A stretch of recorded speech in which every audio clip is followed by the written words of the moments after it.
Students, अब हम unit 1 के मोस्ट इम्पॉर्टेंट लॉन्ग क्वेश्चंस को डिस्कस करेंगे आज। 10 मार्क्स के क्वेश्चंस पे आते हैं, वो 5 मार्क्स के क्वेश्चंस पे आते हैं। अगर वो बड़ा क्वेश्चन आता है तो 10 मार्क्स का होता है, अदरवाइज 10 मार्क्स के क्वेश्चन को 5 मार्क्स में डिवाइड करते हैं। तो जो सबसे ज़्यादा इंपॉर्टेंट क्वेश्चन है फर्स्ट यूनिट में, that is what is operating system and describe operating system functions. हमने 2 मार्क्स में भी ये डिस्कस किया था, जिसमें हम उसको शॉर्ट फॉर्म में लिखते हैं। जब यही क्वेश्चन 10 मार्क्स का बार बार आ रहा है, आप देख रहे हैं 3 साल लगातार आया है, तो इसमें हमने क्या करना है, फिर से ऑपरेटिंग सिस्टम की डेफिनेशन लिखनी है कि like it's a software that acts as an interface between user and computer hardware and controls the execution of all kinds of programme.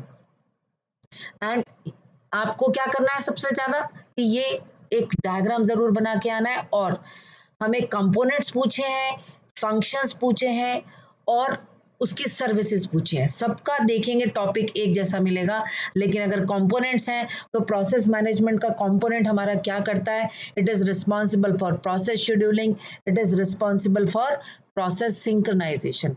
In case of file management, a file is generally organized into directories and subdirectories. तो file management क्या करेगा, it will create directory and subdirectory and make easy navigation and file use. And operating system manages all file related activities such as storage, retrieval, naming, sharing and protection of file. In case of memory management, the main function is what? There may be more than one program present at the same time in the main memory in multi-programming system. So hence it is required to manage the memory, and OS decides which program to get memory and how much memory.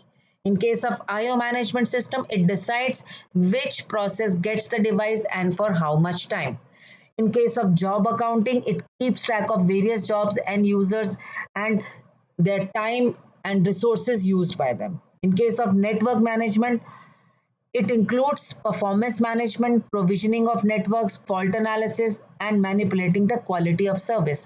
And next is secondary storage management, means for execution of multiple programs, you need to access the data from main memory, which is very small. So we need to store all those processes in secondary storage management, यानी secondary devices मतलब hard disk में store करने की जरूरत है। तो क्या करता है सेकेंडरी स्टोरेज के लिए, it manage works with storage devices such as USB flash drive, CDs, DVDs and hard disk. तो इनका मैनेजमेंट करता है वो secondary storage management. Then we have security management and command interpreter system. Security management means it check how to access the program, how to control access of programs, processes, or users to secure to the resources defined by the computer controls to be imposed कि कौन सा resource को किसको access देना है, कौन से process को एक्सेस देना है, कौन से प्रोसेस को एक्सेस नहीं देना। कमांड इंटरप्रेटर मतलब operating system acts as a command interpreter system. जो भी हम कमांड देते हैं, ऑपरेटिंग सिस्टम पहले उसको इंटरप्रेट करता है कि वो करेक्ट कमांड है या नहीं, तब उसको एग्जीक्यूट करता है। So the command interpreter is the primary interface between user and rest of the system. So these are some important functions. जब हमने components की बात करी तो वो सारे components की बात करी, जब हम functions की बात करेंगे तो वही components के functions क्या है। पहला है हमारा most important memory management, which keeps track of primary memory, what part of it is in use and what part of it is free. In multi-programming, it decides which process will get memory, when and how much. It allocates and deallocates memory. In case of process management, the main functionality is it keeps track of processor and states of the process, and the program is responsible for its task known as traffic controller. And it allocates the processor and it deallocates the processor. Device management के case में it keeps track of all devices, and the program which is responsible for all the devices, that is known as IO controller. So it allocates the device and deallocates devices. File management, again file is organized into directories and subdirectories for easy navigation. So it keeps track of information, location, user, status and collective facilities which are known as file system. It decides who gets the resources, it allocates resources and deallocate resources for our files. Security, it prevents unauthorized access to the programs and data by means of password protection and similar other techniques. Control over system performance, it keeps track of response time of all the services. हम major goal क्या होता है, हमें response time को कम रखना है. And it records delays between request for a service and response from the system. In case of job accounting, it keeps track of various jobs and users and time and the resources used by them. Error detecting, its production of dumps, traces, error messages, and other debugging and error detecting aids. Coordination between other softwares and user.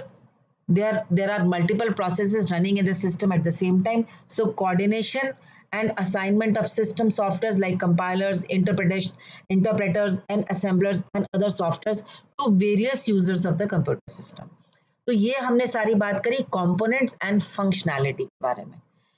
तो जो next हमारा question आता है, जो most important question होता है, classification of operating system. Students, अगर ये 10 नंबर का क्वेश्चन आता है तो पूरा सिर्फ यही पूछा जाता है कि what are different types of operating system, जिसमें आपको ये सारे ऑपरेटिंग सिस्टम शॉर्ट में एक्सप्लेन करने हैं. Batch operating system, time sharing, real time, multi programming, multi processing and multitasking. लेकिन कभी कभी इनमें से क्वेश्चंस कैसे आते हैं, आपके 5 मार्क्स के डिवाइड होकर आते हैं कि किसी दो operating types of operating system के बारे में या तो वो डिफरेंशिएट करवाते हैं या शॉर्ट नोट्स लिखवाते हैं. तो अगर हमारे पास एक बड़ा सा क्वेश्चन आया है तो हमें कैसे करना है, हर ऑपरेटिंग सिस्टम के बारे में थोड़ा थोड़ा सा पार्ट हमें लिखना है. Like batch operating system, similar types of jobs with similar requirements are grouped together as a batch and run through the system as a group to speed up processing. Example हमारे को लिखने हैं क्या, payroll systems, forecasting, bank statements, etc. etc. तो main point batch operating system का क्या है, scheduling in batch system is very simple, first come first serve. The next is advantage. Her operating system के कुछ एक एक दो लाइन में एडवांटेज और डिसएडवांटेज हम लिख सकते हैं. जैसे एडवांटेज क्या है, बैच प्रोसेसिंग के एडवांटेज है, multiple users can share the batch system. Disadvantage क्या है, it is sometimes costly and other jobs will have to wait for unknown time if any other job fails. ठीक है, जब हम इसकी डिफरेंशिएट करेंगे किसी और ऑपरेटिंग सिस्टम के साथ तो इसमें मेन पॉइंट बनता है बैच ऑपरेटिंग सिस्टम में कि it has no user intervention in between. ठीक है, next is multi programming system. Multi programming system के मेन पॉइंट्स क्या है, OS in multi-programming OS, more than one programs can be used or can be run at the same time, and when two or more programs reside in the memory at the same time, the sharing the processor is referred to as multi-programming. And these multiple programs are executed one after the other. And it may or it may not be multiprocessing. And in case of multi-programming, CPU utilization is increased. Time sharing में जो most important चीज है, हमारा जो most important resource है, that is CPU and it is shared among multiple processes equitably. तो जो time sharing है क्या है, मेनली क्या है, more than one task can be perform at the same time but they are executed one after the other through a single CPU by time sharing. And this is also called multitasking operating system. तो अगर multitasking आए तब भी हमारे को time sharing के बारे में लिखना है, और टाइम शेयरिंग आए तो हमें ये मेंशन जरूर करना है, this is also called multitasking operating system. And the primary objective of the time sharing system is good response time. And the time which is shared for all the processes equal, CPU time is equal for them, then that equitable time is called quantum or time slice. Whenever a process executes for its quantum time, then it is the CPU switches from one process to another process. आप छोटा सा इसके लिए diagram बना सकते हैं explain करने के लिए. And most important thing is time sharing operating system में आपको भूलना नहीं है कि क्या, कि इसमें जो शेड्यूलिंग होती है that is round robin process scheduling. ठीक है, मेमोरी मैनेजमेंट तो सिस्टम है, उसको आइसोलेशन और प्रोटेक्शन हमारा मल्टीपल प्रोग्राम्स के बीच में प्रोवाइड कराना है. तो एडवांटेज क्या है टाइम शेयरिंग की, each task gets an equal opportunity and time to execute and the response time is reduced. CPU idle time can be reduced. Advantage क्या है, there is too much of context. हम बार बार हर time slice के बाद अपना process change कर रहे हैं, CPU एक प्रोसेस से दूसरे प्रोसेस पे चला जाता है, तो there is lot of overhead for context switching. ये इसका मेन डिसएडवांटेज था। रियल टाइम ऑपरेटिंग सिस्टम, ये हमें सभी को मालूम है, ये किस टाइप के एप्लीकेशन के लिए यूज किया जाता है, which is external to the computer system and must be process within critical time defined constraints. And time constraint is very, very important in the case of real time systems. And there are two types of real time system: hard real time system and soft real time system. Hard real time system is meant for applications where time constraints are very strict and even the shortest possible delay is not acceptable. तो example जरूर लिखना है हमें इस case में: automatic parachutes और airbags, radar system, medical critical care system. Soft में we can accept short delays, ठीक है, तो उसका banking applications, online banking system, online reservation system and price quotation system etcetera etcetera. Then we move to multi processor system. तो multi processor और multi programming, इनमें क्या difference है? इसमें भी हमारे क्या है, there are multiple CPUs to execute multiple programs. So they are executed parallelly. And these systems, they are referred to as tightly coupled system because they share all the computer resources among them. They through a computer base, memory and other peripheral devices. तो ये क्या है, इनका एक close communication बनता है। इन case of multi processor tightly coupled भी हो सकते हैं और लूजली कपल्ड भी हो सकते हैं। They are just like distributed operating system.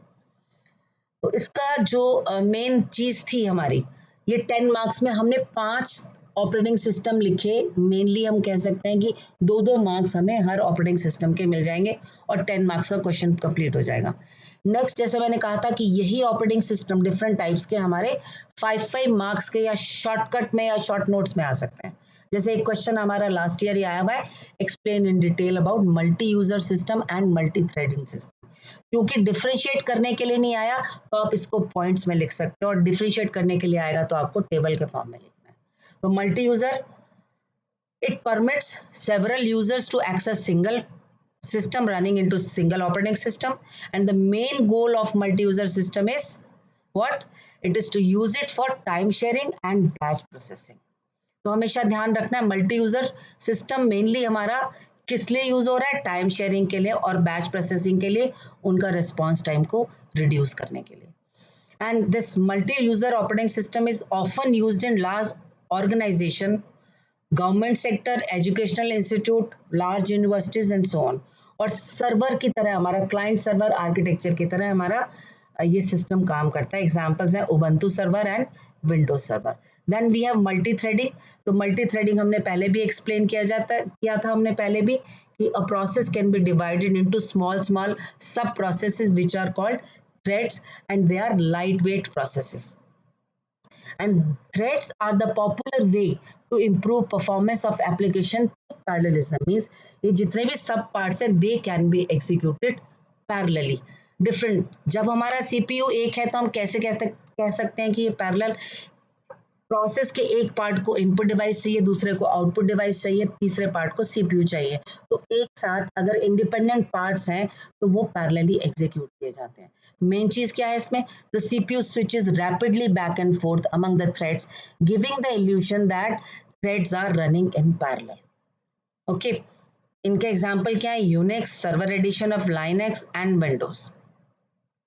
And obviously it increase the performance of the operating system by parallel execution. Then now the question is, differentiate between interactive and batch processing, multi programming and time sharing. तो जैसे मैंने अभी बताया था, जब भी differentiate करने के लिए आएगा तो आपको किस फॉर्म में दिखाना है? उसको टेबल की फॉर्म में हमेशा दिखाना है। तो दोनों के मेन पॉइंट्स लिखने हैं। बैच ऑपरेटिंग सिस्टम का मेन पॉइंट क्या है? It does not allow interaction between user and executing programs, whereas interactive OS prompt the user for input as data or commands. Batch processing में similar types of jobs are grouped together as a batch, but in interactive there is a software running on the computer environment and accepts input from the human. Batch में all required input इस provided initially, सारा input initial ही हम ले सकते हैं, बीच में कोई user intervention नहीं होगा. But in case of interactive you simply log on and run whatever commands you need to run, and after that you log out when you are finished. Batch mostly works on offline devices but interactive works on online devices. Examples दोनों के जरूर लिखने हैं. Batch processing का payroll, forecasting, bank statement and interactive MS Word and spreadsheets, they are most common examples of interactive systems. Then differentiate between multi programming and time sharing. Multi programming के फिर से main points, more than one program can be executed at the same time. Time sharing में भी यही है, more than one task can be perform at the same time but they are executed one after the other by time sharing. CPU का time वो share करता है. Multi programming when two or more programs reside in memory at the same time, then they are called multi programming. And time sharing is also called multitasking. In case of multi programming, CPU utilization is increased and the primary objective of the time sharing is good response time. तो यहाँ पर importance है multi programming में CPU utilisation, और time sharing में most important चीज है good response time. In case of multi-programming, single CPU system, multiple programs are executed one after the other. In time sharing, users can share common computer resources equitably. Multi-programming may it may or may not be multiprocessing, and in time sharing, the time that is equally shared among all tasks is called quantum and time slice. तो ये time slice के बारे में या quantum के बारे में लिखना आपको नहीं भूलना है. ये हमारे कुछ keywords होते हैं, अगर ये हमारे आंसर में होते हैं तो हमें इनके मार्क्स अच्छे मिलते हैं. ठीक है. Then what is real time operating system and differentiate between hard real time and soft real time. जैसे मैंने अभी पहले बताया था आपको, ये बहुत इंपॉर्टेंट क्वेश्चन है. रियल टाइम ऑपरेटिंग सिस्टम के बारे में काफी बार आता है. डिफरेंशिएशन के लिए आता है तो आपको टेबल के फॉर्म में लिखना है. रियल टाइम ऑपरेटिंग सिस्टम अभी हमने ऊपर डिस्कस किया था. अगर हमें डिफरेंशिएशन करना है इन हार्ड और सॉफ्ट रियल टाइम का तो हमने क्या मेजर पॉइंट्स लिखने हैं. It is meant for applications where time constraints are very strict and even the shortest possible delay is not acceptable. But in case of soft RTOS can accept some delays by operating system. Hard हम HROS बोलते हैं इसको, या हम कह सकते हैं इसको HRTOS. It's safety critical systems are typically a hard real time system where in Linux and many operating system provide real or soft real time system where they accept some delay.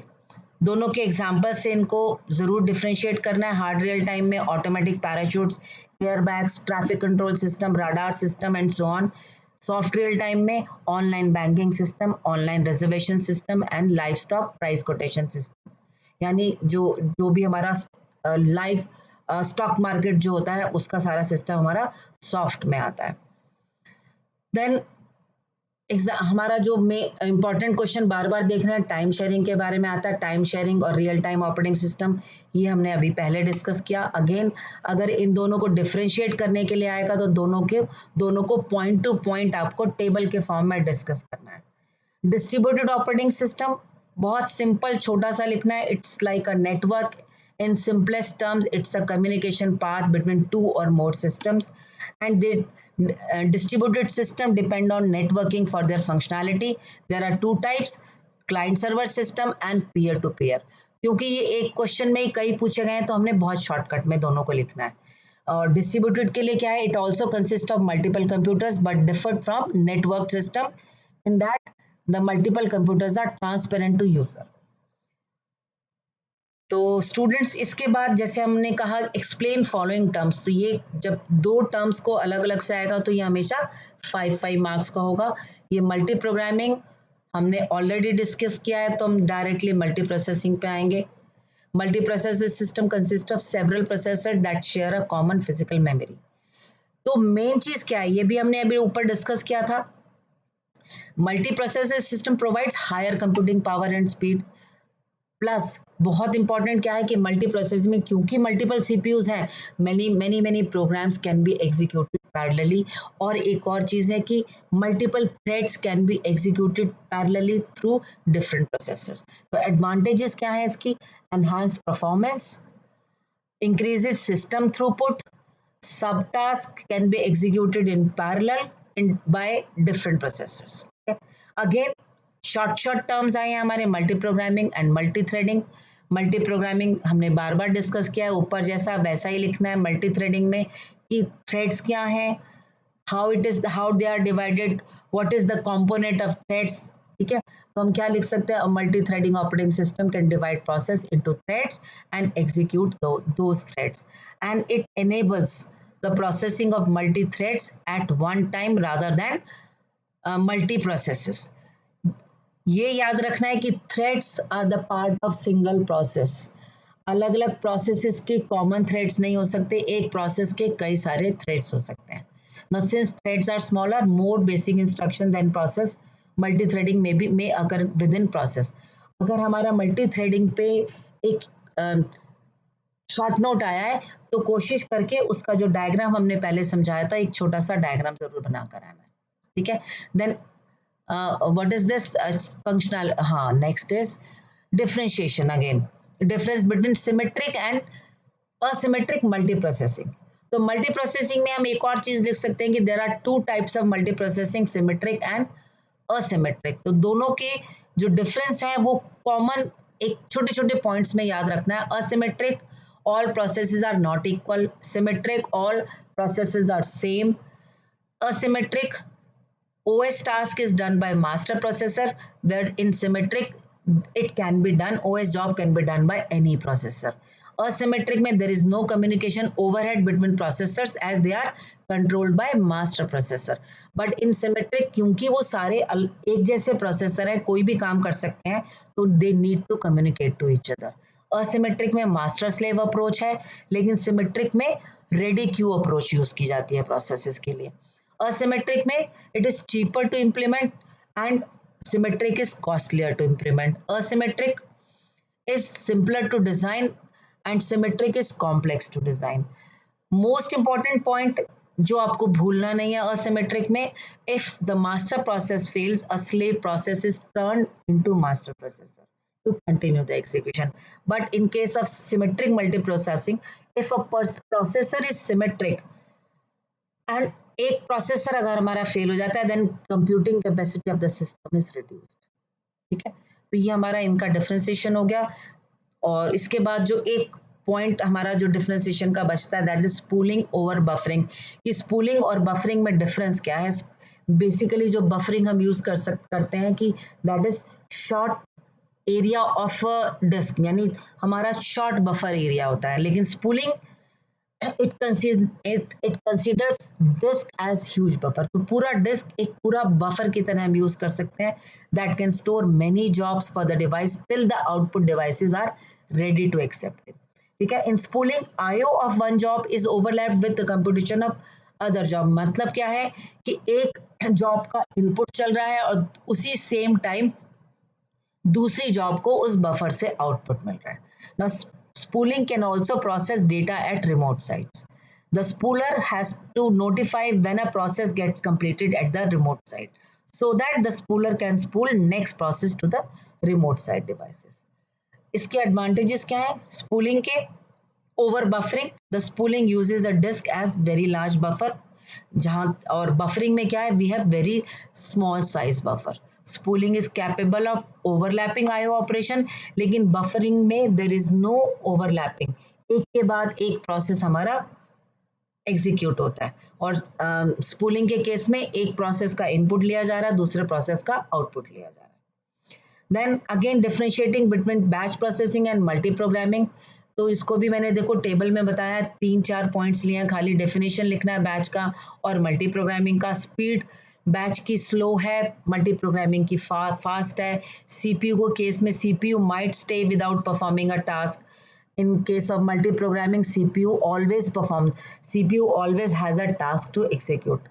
Usage के case में देखेंगे batch processing helps to minimize human interaction and cost, but in case of multi-programming, it is mostly interactive and it provides maximum CPU utilization. तो ये हमारे ये differences भी finish हो गए.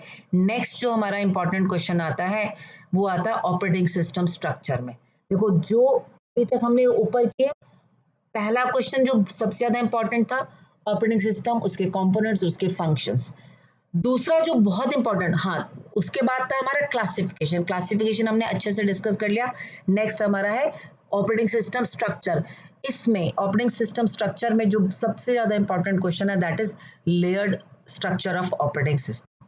ये देखिए कई बार अलग अलग लैंग्वेज में सेम ही क्वेश्चन है। Explain briefly layered operating system structure or also explain protection and security, explain layered structure of operating system, explain advantages and disadvantages. What are the advantages of layered approach? ठीक है, तो हमें क्या करना है, सबसे पहले ऑपरेटिंग सिस्टम का डेफिनेशन लिखना है, एक छोटा सा डायग्राम बनाना है। ये सिंपल स्ट्रक्चर है हमारा, किसी भी ऑपरेटिंग सिस्टम का सिंपल स्ट्रक्चर यही है। User application, they interact with system program, they interact with MS DOS drivers and then interact with BIOS device drivers. ये हमारा सिंपल स्ट्रक्चर है। लेकिन लेयर्ड स्ट्रक्चर हमारा क्या है कि जितने भी हमारे फंक्शनैलिटीज हैं हमने उसको लेयर्स में डिवाइड कर दिया। सीपीयू शेड्यूलिंग हमारा होता है, मेमोरी मैनेजमेंट है, प्रोसेस मैनेजमेंट है, आईओ मैनेजमेंट है। ये जितने भी फंक्शंस हैं अलग अलग लेयर्स के थ्रू एग्जीक्यूट होते हैं।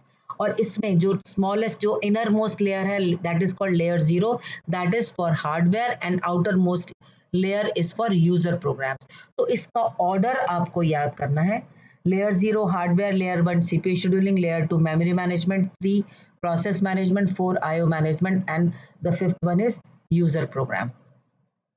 Basically, what is layered? A system can be made modular in many ways, and one of the best method is layered approach, in which operating system is broken into number of layers.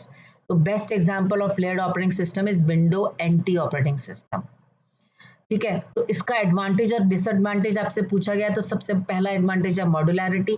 अगर आपके पास time कम है तो उसको explain करने की जरूरत नहीं है, लेकिन अगर हमारे पास सफिशिएंट टाइम है तो एक एक लाइन में आपको एक्सप्लेन करना है। As each layer performs only the task it is design to perform. Easy debugging, if an error is found during debugging of a particular layer, the error must be on that layer only. तो आपको और layers पे जाकर debugging नहीं करनी है, तो debugging आसान हो जाती है। Easy update, a modification made in particular layer will not affect the other layers. There is no direct access to hardware. The hardware layer is the innermost layer. So a user can use services of hardware but cannot directly modify or access it. And the abstraction. Abstraction means each layer is implemented only with the operations provided by lower level layers. यानी lower level layers का जो वो कैसे काम कर रहे हैं, उनकी फंक्शनैलिटी क्या है, वो एक लेयर से दूसरी लेयर में जानने की जरूरत नहीं है। दे आर हिडन, सिर्फ एब्स्ट्रैक्ट किया जाता है उसका main point, and other things are hided. Disadvantage क्या है लेयर्ड अप्रोच की? मेनली डिसएडवांटेज है less efficient, slower in execution and complex. ठीक है, and communication, there is no communication between non adjacent layers. यानी लेयर 0 का लेयर 1 के साथ कम्युनिकेशन है, लेकिन लेयर 0 का लेयर 3 के साथ या 5 के साथ डायरेक्ट कम्युनिकेशन नहीं है। ठीक है, देन फिर आया आपका services, operating system services. Operating system services again वही है हमारी। अब थोड़ा सा फंक्शन से डिफरेंस आ जाता है सर्विसेज की। जो फंक्शंस हैं, उन फंक्शंस या उन कंपोनेंट से हमारी क्या क्या सर्विसेज ऑपरेटिंग सिस्टम प्रोवाइड करता है, थोड़ा सा डिफरेंशिएशन है। देखिए प्रोग्राम एग्जीक्यूशन में क्या करता है, the it loads the program into memory, executes the program, and it must be able to end its execution. IO operation, program may require IO device while running, so the operating system must provide required input output. File system manipulation, if program needs to read a file or write a file, so operating system gives permission to the program for the operation on file, यानी open file, close file, read file और write file और append file. ठीक है, communication, data transfer between two processes is required in some time, so the both processes, अब वो अलग अलग process हो सकता है, एक ही कंप्यूटर पे हो सकता है हमारे अलग अलग कंप्यूटर पे हो, then if they are on different computers they need to communicate to each other. तो कम्युनिकेशन इंप्लीमेंट कराने का काम किसका है? ये ऑपरेटिंग सिस्टम की सर्विस है। Then error detection, error may occur in CPU, IO devices और memory hardware, so it needs to be aware of possible errors and it should take appropriate action to ensure correct and consistent computing. And since we are operating system handles multiple users and it provides following services also: resource allocation, among multiple processes and users, accounting कि किस user ने कितना resource use किया, कब कब use किया, और protection कि आपस में एक दूसरे के एड्रेस स्पेस में ना घुसे। ठीक है, उसके बाद कर्नल की कर्नल क्या है और कर्नल के ऑपरेशंस क्या है। हमारे kernel is the main component और it is called the heart of the operating system that handles system resources and it also acts as a bridge between computer application and the hardware. It is the main, हम इसको क्या कह सकते हैं, operating system is a kernel. ठीक है, जो सारे के सारे जितने भी मैनेजमेंट है हमारे सारे, it is in charge of various activities, task management, disc management, memory management. और सबसे इंपॉर्टेंट चीज क्या है कि जैसे ही हम सिस्टम को लॉग इन बूट करते हैं, it is the kernel which is always there in memory until the operating system is shut down. So when a process makes a request to the kernel, then it is called a system call. तो colonel के लिए जो भी request की जाती है तो system calls के थ्रू की जाती है। ऑपरेशन क्या है main it access computer resources, it does resource management, it does memory management and device management. Then what is reentrant colonel, अभी हम मतलब ये इसको कर भी सकते हैं कवर, एक छोटा सा पार्ट है लेकिन बहुत इंपॉर्टेंट ये नहीं आता, तो इसको अगर कवर करना है तो आप बाद में कवर इसको कर सकते हैं। अभी हम मोस्ट इंपॉर्टेंट क्वेश्चंस को डिस्कस कर रहे हैं यहाँ पे। तो जो मोस्ट इंपॉर्टेंट क्वेश्चन नेक्स्ट है जो फर्स्ट यूनिट में से आता है, ये काफी बार आया है, monolithic, differentiation between monolithic and micro colonel system. ठीक है, तो ये हम डिस्कस जरूर करेंगे again in terms of table. तो टेबल में एक एक पॉइंट इसका जरूर लिखना है। ये हमने डिफरेंस बताया शेल और कर्नल के बारे में। शेल क्या है, यूजर इंटरफेस है, वाइल कर्नल क्या है, ये कंप्यूटर प्रोग्राम है जो कि हमारा जो प्रोसेसेस के बीच में और हार्डवेयर के बीच में एक इंटरफेस का काम कर रहा है। Shell is the interface between kernel and user and kernel is the core of the system that controls all task of the system. Next हमारा डिफरेंशिएशन है मोनोलिथिक एंड माइक्रो कर्नल। ठीक है, तो माइक्रो कर्नल क्या है हमारा, it is small micro kernel यानी small kernel, micro means small kernel, monolithic means all services are provided in one kernel space, single space. ठीक है, तो हम जब मेन पॉइंट लिखेंगे तो क्या करेंगे कि micro kernel implement user services and kernel services in different address space, user address space and kernel address space, while monolithic implement both services, user services and kernel services under the same address space. So जब दो address spaces चाहिए तो micro colonel का जो size है वो small हो जाता है, only necessary part is done in the kernel address space, बाकी सारी सर्विसेज हमारी यूजर एड्रेस स्पेस में आती है। लेकिन मोनोलिथिक में सारी सर्विसेज हमारी एक ही एड्रेस स्पेस में आती हैं, तो size of the monolithic kernel is comparatively larger than microkernel. The execution of microkernel is slow, the execution of monolithic is fast. ठीक है, and the execution is established through message passing. ठीक है, but there is no need for message passing in monolithic, it is established using system call. In microkernel, it is easy to extend microkernel because new services is to be added in user address space, यानी जितना भी scalability है, new functionality add करनी है तो हम user address space पे add करते हैं, कर्नल स्पेस को हम नहीं छोड़ते। लेकिन मोनोलिथिक में कोई भी न्यू सर्विस ऐड करना इट्स नॉट इजी, हमें पूरा का पूरा कर्नल को चेंज करना है ना, entire kernel needs to be modified. In case of microkernel, it is more secure than monolithic kernel because if a service fails in microkernel, the operating system remains unaffected. While in monolithic, if a service fails in monolithic kernel, entire system fails.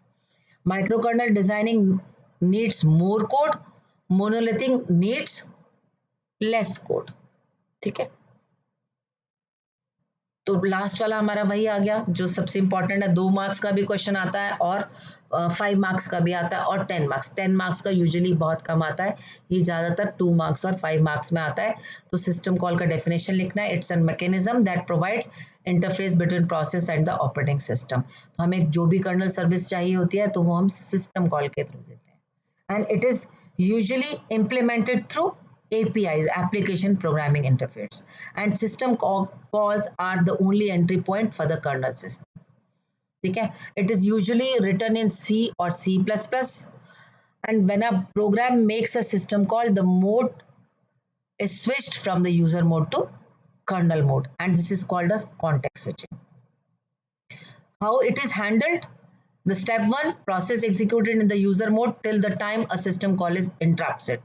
तो system call आने से पहले वो user mode में जाता है और system call के आने के बाद वो कर्नल मोड में आ जाता है. तो step two is the system call is executed in kernel mode on a priority basis. Step 3, once the system call execution is over, again control returns to the user mode and the execution of the user process resumed in kernel mode.